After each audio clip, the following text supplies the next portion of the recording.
Counting पर supreme court का बड़ा फैसला, टीएमसी की याचिका पर नहीं मिली राहत। पश्चिम बंगाल की सियासत से जुड़ी इस वक्त की बड़ी खबर सामने आ रही है, जहां काउंटिंग प्रक्रिया को लेकर दाखिल की गई याचिका पर सुप्रीम कोर्ट ऑफ इंडिया ने बड़ा फैसला सुनाया है।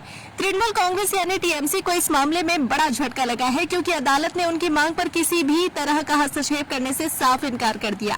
दरअसल टीएमसी ने कोर्ट में यह सवाल उठाया था कि काउंटिंग सेंटर्स पर केवल केंद्रीय सरकारी कर्मचारियों की ही नियुक्ति क्यों की जा रही है और राज्य सरकार के कर्मचारियों को क्यों नजरअंदाज किया जा रहा है।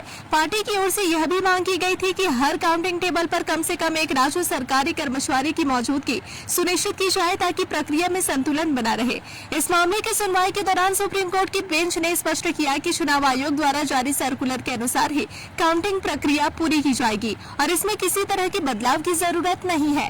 कोर्ट ने कहा कि सरकारी कर्मचारी चाहे केंद्र के हो या राज्य के, उनसे निष्पक्षता की उम्मीद की जाती है और उनके काम पर संदेह करने का कोई आधार नहीं है। सुनवाई के दौरान टीएमसी की तरफ से वरिष्ठ वकील कपिल सिब्बल ने पक्ष रखा और कहा कि पार्टी की मुख्य चिंता यह है कि काउंटिंग प्रक्रिया में राज्य सरकार के प्रतिनिधियों की कमी है। उन्होंने यह भी आरोप लगाया कि कुछ जगहों पर सीसीटीवी फुटेज को सुरक्षित नहीं रखा जा रहा, जिससे पारदर्शिता पर सवाल खड़े हो सकते हैं। हालांकि चुनाव आयोग ने इन आरोपों को खारिज करते हुए कोर्ट को बताया कि सभी प्रक्रियाएं तय नियमों के अनुसार ही की जा रही है। आयोग ने यह भी कहा कि संतुलन बनाए रखने के लिए जहां काउंटिंग सुपरवाइजर केंद्रीय कर्मचारी है, वहीं काउंटिंग एजेंट्स में राज्य स्तर के प्रतिनिधियों को शामिल किया गया है।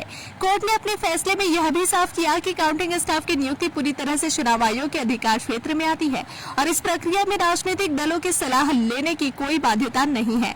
इसी के साथ सुप्रीम कोर्ट ने टीएमसी की याचिका पर कोई नया आदेश जारी नहीं किया और आयोग के फैसले को बरकरार रखा। इस फैसले के बाद साफ है कि काउंटिंग प्रक्रिया अब चुनाव आयोग के तय नियमों के मुताबिक ही आगे बढ़ेगी और सभी की नजरें अब आने वाले नतीजों पर टिकी हुई है।